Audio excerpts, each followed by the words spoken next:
Hello everyone, welcome to this very short tutorial where I'm going to show you how you can deliver a lesson synchronously using WhatsApp. We are in a unique situation where classes have had to stop because of the COVID-19 pandemic. And because of this, students are dispersed all over. Some are learning from their homes where there is good internet, whilst others are in places where the internet is not so good. So in a bid to try and reach out to all of these students and accommodate everyone under these dire circumstances, it's important to adopt technology platforms that will help everyone to participate in the learning process. So in this tutorial, I'm going to show you how WhatsApp can be leveraged as a good tool for teaching online. And in this case, I prepared a lesson where I was teaching faculty members at our university how to teach with WhatsApp groups and broadcast lists. So I started off by sending a message a little while before the start of our lesson. I think it was about 20 minutes before we were due to start. I sent them a greeting, then I let them know that we will be having a tutorial starting in about 20 minutes, and I specified the exact time that we'll be starting.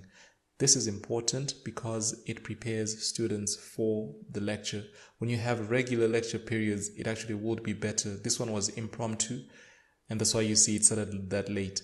But when you have scheduled classes, it makes the students better prepared, for your lesson. So as soon as I had sent out the message that we will be having a class, I sent out my title slide. Now you can see my setup here. I'm using WhatsApp desktop. I think it'll be much easier to use the desktop than it would be to use your phone. So that's why I have this setup here. So my file explorer is here, and this is the folder that contains all of the files that I'll be using, and they're saved as images, which are easy to share on WhatsApp. So I sent out my title slide, and after sending out my title slide, the students started sending in their messages. One was happy and eagerly waiting for the tutorial, but one indicated that their phone was dying because he had no power at his house. So it's important for a lecturer to be present. Don't ignore such messages. So you can see I responded and I assured the student that the material will be available on demand after the lesson is over. So that means whenever his power will be restored, or whenever he's able to get back online, he will still be able to access the content.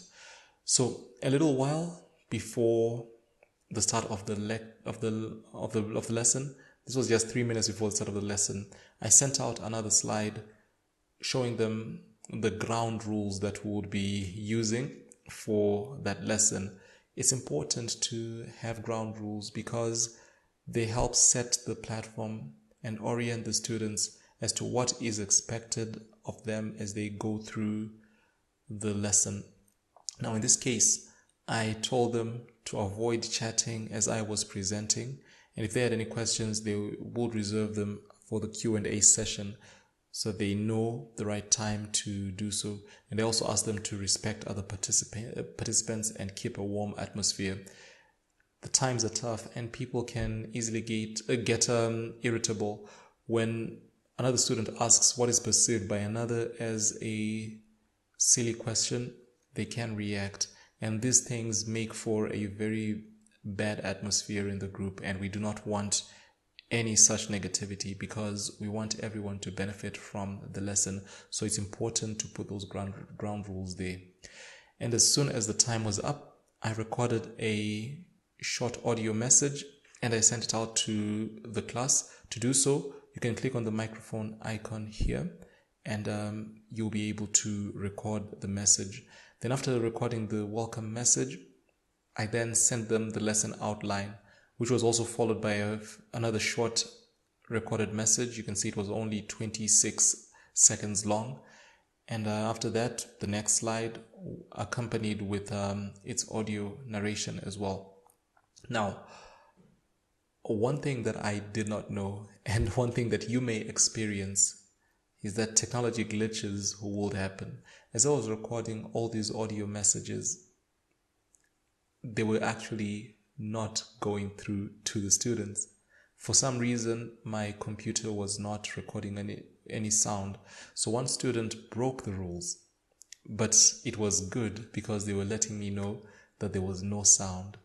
And when this came through, I acknowledged it in one of the messages. This message, I quickly acknowledged it to the student, and I sent them the information that had been sent previously.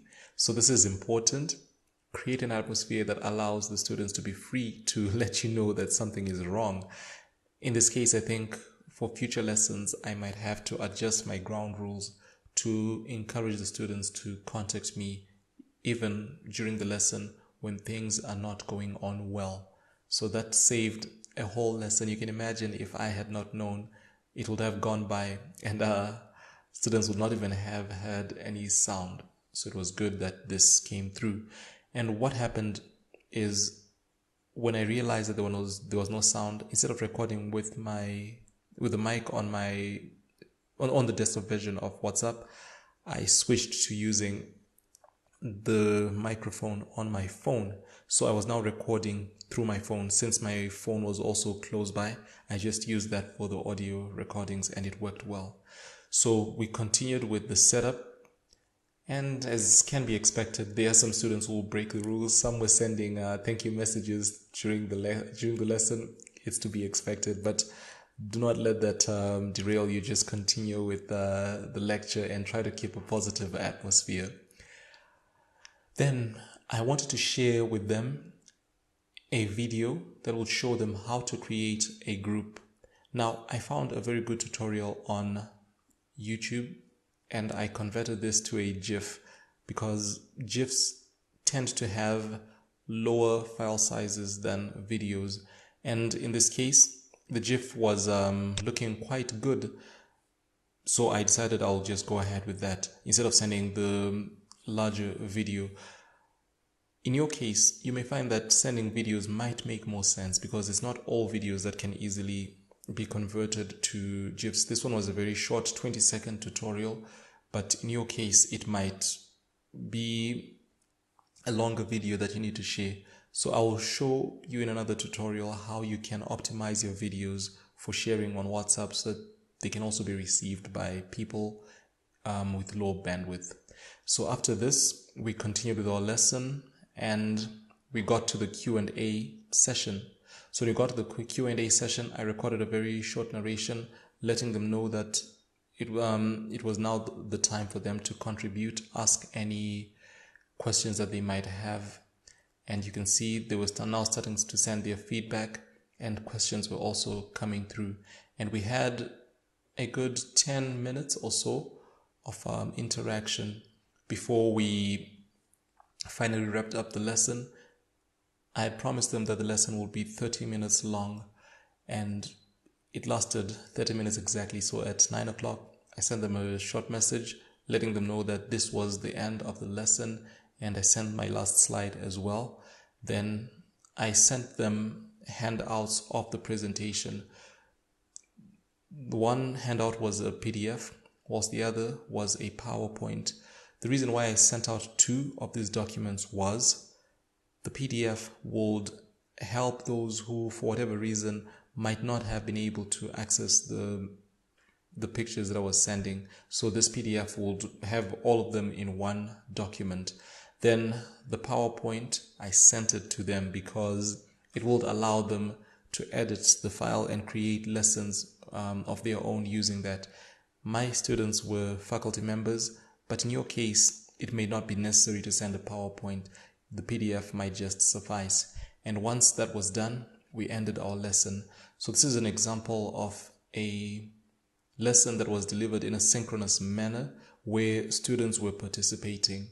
You can also do the same asynchronously, where students will access the resources at a later time and they don't necessarily have to be present during the time that the lecture is being offered. If you're going to be delivering asynchronously, I would suggest that you allow sufficient time between lessons for students to give you feedback, to give you questions, and you may be able to answer those questions. Because if you move from one lesson to the next, it may easily become confusing, because one student will be asking questions on lesson 1 whilst another student is asking questions on lesson 3. So you should give sufficient time between those to allow for questions. Even in this synchronous delivery, you'll notice that some of the students will not be present at the time that you're delivering the lesson, and they'll access the materials at a later point. So those will still need to send in their questions, so allow them to do so. And as I closed off, I let them know that they can be free to send their questions on the group, or they can send the questions to me as a direct message. Now, as part of the questions that were coming through, one of the students asked me if I can make a tutorial to show them how to send documents and other files using a broadcast list. So this is an idea for another lesson that came from the Q&A session. So it's important to listen to your students, because you can actually learn the areas where they're not really understanding, and you may prepare another lesson to try and assist them in those areas. So I'm going to be preparing a lesson for them tomorrow that will teach them how to do that. So this is an example of how you can use WhatsApp for your classes. I hope it has been helpful, and if you found it helpful, please feel free to hit the like button and to subscribe to my channel. I will be making more of these tutorials to try and get many more teachers up to speed. So when you hit the like and you subscribe, it helps the YouTube algorithm pick up this video and show it to many more people who would benefit from this information. Let me know in the comments if you have any other tutorials that you would want me to make on teaching online, particularly during these difficult times. Enjoy what remains of your day. Be blessed.